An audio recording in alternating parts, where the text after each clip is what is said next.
അപ്പോൾ എമ്പുരാൻ വിശേഷങ്ങൾ കാത്തിരിക്കുന്നവരുടെ മുമ്പിലായിട്ട് ഞാൻ വീണ്ടും എത്തിയിരിക്കുകയാണ് എമ്പുരാൻ വിശേഷങ്ങളുമായി.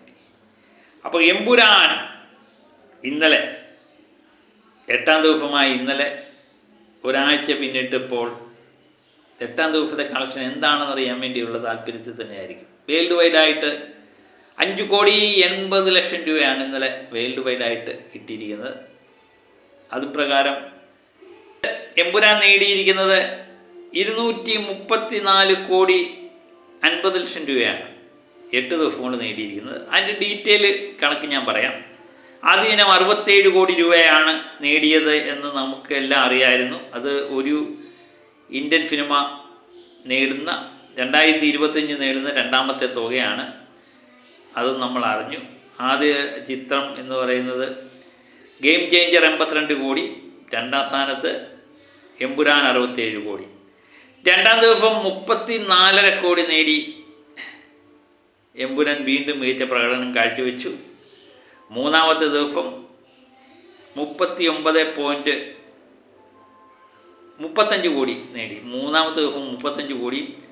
നാലാമത്തെ ദിവസമാണ് വീണ്ടും ചരിത്രം സൃഷ്ടിക്കുന്നത്. 39,10,00,000 രൂപയാണ് നാലാമത്തെ ദിവസം നേടിയത്. അഞ്ചാമത്തെ ദിവസം 26,40,00,000 രൂപ.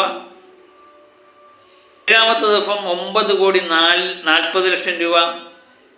ഇന്നലെ 8ാമത്തെ ദിവസം നേടിയത് 5,80,00,000 രൂപയാണ് നേടിയിരിക്കുന്നത്.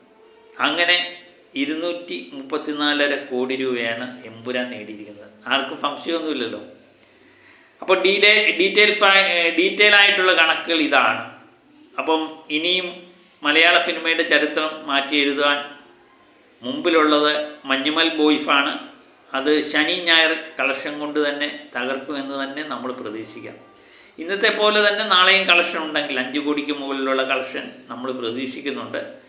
അതുണ്ടെങ്കിൽ നിശ്ചയമായിട്ടും മഞ്ഞുമൽ ബോയ്സിൻ്റെ കളക്ഷൻ നിശ്ചയമായിട്ടും തകർക്കപ്പെടും നാളെ. അപ്പം കേരളത്തിൽ നിന്ന് കിട്ടിയ കളക്ഷനും കൂടെ നമുക്കൊന്ന് നോക്കാം. കേരളത്തിൽ നിന്ന് ഇന്നലെ കിട്ടിയത് ഏകദേശം 4 കോടിയോടടുപ്പിച്ച് 3.5-4 കോടി കിട്ടിക്കാണും എന്ന് തന്നെയാണ് നമ്മൾ പ്രതീക്ഷിക്കുന്നത്. അങ്ങനെയെങ്കിൽ കേരളത്തിൽ നിന്ന് 70 കോടിക്ക് മുകളിലുള്ള കളക്ഷൻ എമ്പുരാൻ ഇന്നേ വരെ നേടിയിരിക്കുന്നു. ഇനി എമ്പുരാന് മുമ്പിലുള്ള 2 സിനിമകളാണ്.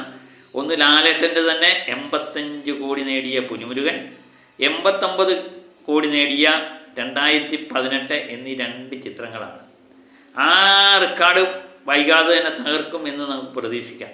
പിന്നെ നമ്മുടെ ഒരു പ്രതീക്ഷയാണ് 100 കോടി നേടുന്ന ഒരു മലയാള ചിത്രം എന്നുള്ളത്.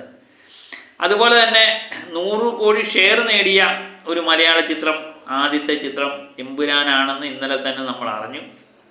അതുമായിട്ട് ബന്ധപ്പെട്ട ആഘോഷങ്ങളെല്ലാം നടക്കുന്നുണ്ട്. പിന്നെ പല പല വാർത്തകളും വിശേഷങ്ങളും ഒക്കെ ഒത്തിരി വരുന്നുണ്ട്. എമ്പുരാനുമായിട്ട് ബന്ധപ്പെട്ട് വീണ്ടും വാർത്തകൾ ഇടം പിടിക്കുന്നു. അപ്പം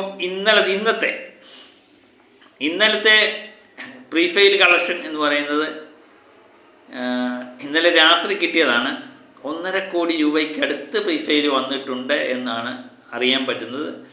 അങ്ങനെയെങ്കിൽ ഇന്ന് നല്ല ബുക്കിംഗ് ഉണ്ടായിരുന്നു. 6,000 ടിക്കറ്റ് വരെ മണിക്കൂറിൽ വിറ്റ് മാറുന്നുണ്ടായിരുന്നു ബുക്ക് മൈ ഷോയിലൂടെ. അന്നും ഇതേപോലെ തന്നെ 3-3.5 കോടി രൂപയെങ്കിലും ഇന്നും പ്രതീക്ഷിക്കാം എന്ന് തോന്നുന്നു. അങ്ങനെയാണെങ്കിൽ ഇന്ന് കൊണ്ട് 75 കോടി ടച്ച് ചെയ്യും എന്നും നമുക്ക് പ്രതീക്ഷിക്കാം. അപ്പോൾ എമ്പുരാൻ വിശേഷങ്ങൾ ഇതൊക്കെയാണ്. എമ്പുരാനുമായിട്ട് ബന്ധപ്പെട്ട് എല്ലാ സെൻറ്ററുകളിലും വീണ്ടും 2ാം വാരത്തിലേക്ക് കടന്നിരിക്കുകയാണ്. ആദ്യ വാരത്തെ അപേക്ഷിച്ച് ചെറിയ ഇടിവ് നേരിടും. അതുപോലെ തന്നെ വർക്കിംഗ് ഡേ ആണ്. വർക്കിംഗ് ഡേതായ ആലസ്യം എല്ലായിടവും ഉണ്ട്. അതുപോലെ തന്നെ നാളെ ശനിയും ഞായറുമാണ്. ശനിയും ഞായറും ചിത്രം പൊളിക്കും എന്ന് തന്നെ നമുക്ക് പ്രതീക്ഷിക്കാം. കാരണം ഈ വർക്കിംഗ് ഡേയിലും 3.5-4 കോടിയൊക്കെ നേടണമെങ്കിൽ അത് എമ്പുരാനും മാത്രമേ കഴിയത്തുള്ളൂ. ബാക്കി എത്ര സൂപ്പർ ഹിറ്റ് ചിത്രത്തിനും ഈ ദിവസം 8ാം ദിവസം ഈ കളക്ഷൻ ഒരു കാരണവശാലും മലയാള സിനിമയുടെ ചരിത്രത്തിൽ കിട്ടിയതായിട്ട് നമുക്കറിവില്ല. ഏതായാലും എമ്പുരാൻ വിശേഷങ്ങൾ ഇവിടം കൊണ്ട് തീരുന്നില്ല. പുതിയ വിശേഷങ്ങളുമൊക്കെ ആയിട്ട് ഞാൻ വീണ്ടും എത്താം. എല്ലാവരും എന്നെ സപ്പോർട്ട് ചെയ്യുക. അപ്പം പുതിയൊരു വീഡിയോയുമായി വീണ്ടും എത്തും വരെ ഓക്കെ ബൈ.